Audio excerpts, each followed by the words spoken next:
Authenticate crew, we're continuing on with the somatic realm of the deep trauma work. That is why we're here. So, release does not equal healing. This is so important to understand. It's not to say the release doesn't really have its place, because it absolutely does. But as you've found already in Authenticate, that safety and stability is the fundamental, most important part of all of the work that we do. And we have to constantly looking at every single pillar of the self-worth model to be able to keep bringing people home to their worth, to their sense of safety, to their sense of self, right? So when we look at release, it's just one piece of the puzzle. And although it can be really powerful, whether it be breathwork, hypnotherapy, timeline work, going back in processing, whatever it might be, in all the different ways that's possible, it's gonna bring relief. And people can get really addicted to that because they just want big, powerful sessions, which means therapists, especially based on online, we can get kind of hooked on wanting to bring that to our clients or our groups, or maybe we compare ourselves. I know that for a while, whenever I saw those big exorcism fucking deep dive breathworks that were happening, I was like, oh, why aren't I doing that? Or some coaches would put on their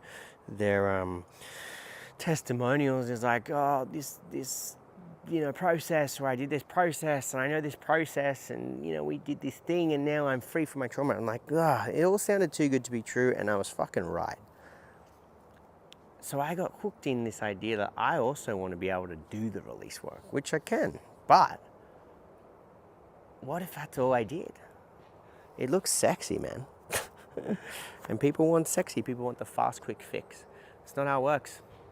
We want long-term relationships with change. We don't want one-night stands with, this fucking fix, right? So release needs a parent, right? Release needs something to bring it together and integrate it, right? Fill in the rest of the blanks. What's going on underneath is the release work won't work properly or stick or land without the steps.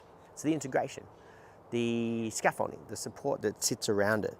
You'll find that some people have way more cathartic experiences where they see long-term results from the release work when they have some of these things that I'm going to talk about. So the exercise that we're going to do today is just something that's really powerful when it comes to being with the nervous system and its presence, helping be able to gauge that. Now, where the gaps, I guess, or the missing pieces of the puzzle of release work lie is the nervous system stability. So we got presence, and then starting to know the body, starting to know what's going on. So the exercise that I want to teach today is about, I guess it's kind of orienting or observing or just viewing the external world, where we're really kind of facing a lot of the time looking at the internal world. Now, the internal world can potentially be scary, it can potentially be overwhelming, we're in memory, we're in pain, we're in whatever it might be. And we don't want to always be there. We actually got to look at in between. Birds do this. I've got a bird bath right here. And the cockatoos are a little bit more anxious than the king parrots. The cockatoos, they look down, internal, eating, nibbling, and then they go, and they look around and scan the environment. And it's a bit more frantic. The king parrots, internal, looking up and scanning. So put the trauma lens on it. Cockatoos, let's say they've been through a little bit more fear. They're white, they stand out, maybe they get picked on a little bit more, so they're a little bit more hyper-vigilant of their external world. And I'm making all this up just for the fun of it, but how they scan is maybe from a sense of maybe there's always danger, whereas a king parrot, the parrot is much more present in how it scans. They'll still fly off if there's danger, but they're able to actually view it and not just see it in one lens. They see it through the lens of positive and negative. They see it through this way of seeing the good and maybe the bad, the fear and the joy, the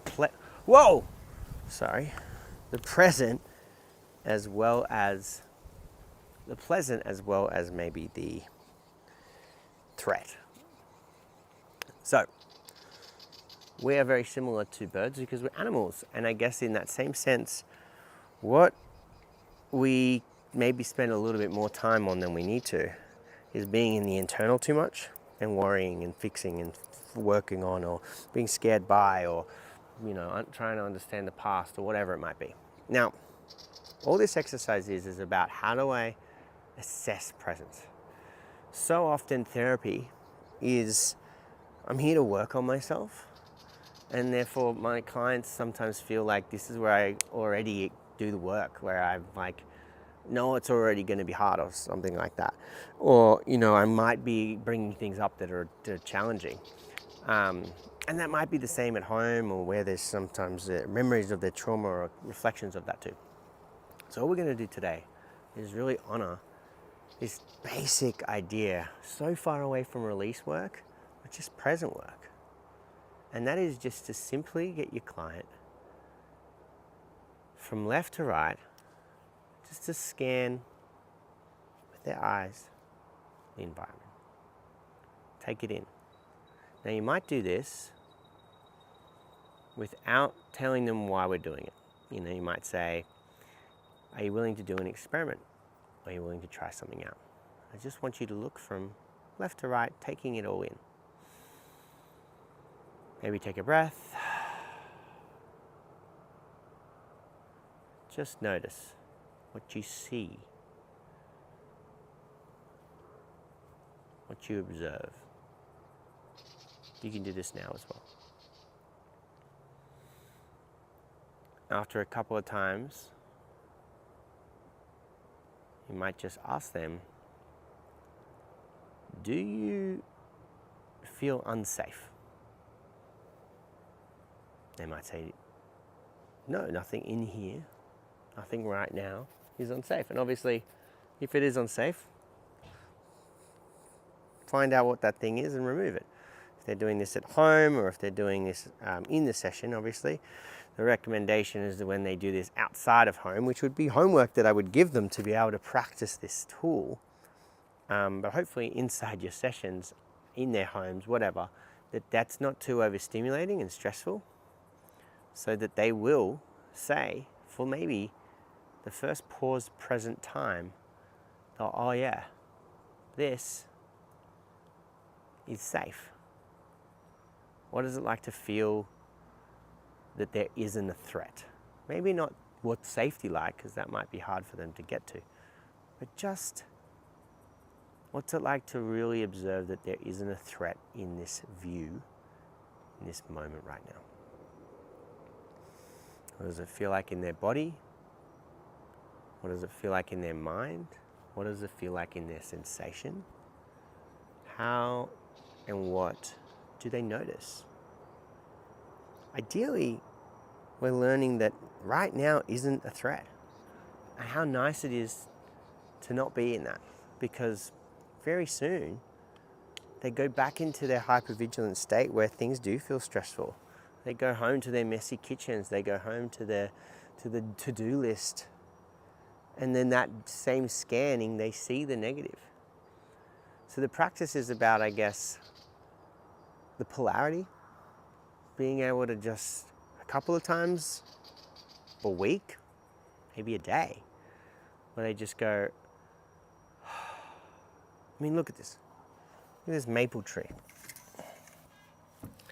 Maybe you can see a bit further. This is what I look at. I find something, and now I live in it, and I just view my backyard. And it's not a threat. My partner does this. We start to feel a real sense of safety and ease in the body. Safety is such a, I don't know, a word that can mean so much, but it's just like ease, steadiness, slowness, calmness. What it's actually like to observe that my whole external world is safe. And I look inward and maybe it's different. You know, the internal is a bit more unsafe. But then it's really starting to get the body used to, hey, maybe right now I am. We get used to thinking we're not. I'm always stressed. There's always something going on. There's always, you know, my mind's always racing. I feel like I've got a million things to do. I don't feel in control. Whatever that pain or that fear is that rumbles around in the nervous system, this is actually just owning the moment of presence. Wow, my nervous system actually is in this baseline.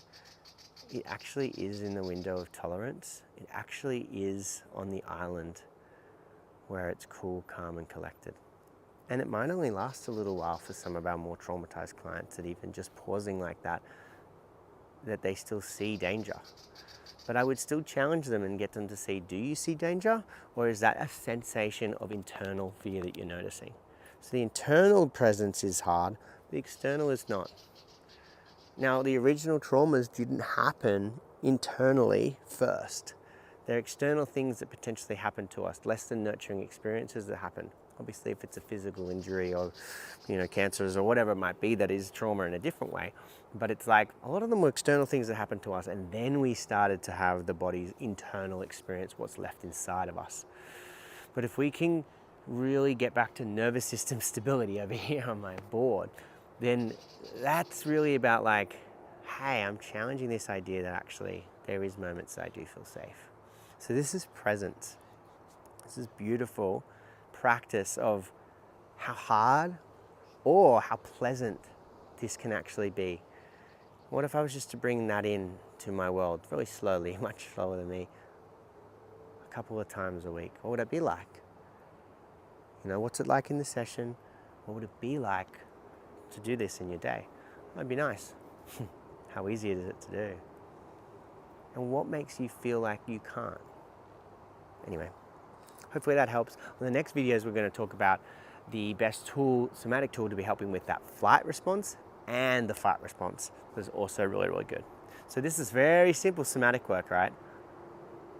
Just being present, looking at the external and mapping between internal and external. Pleasant, fear. Enjoyment, pain.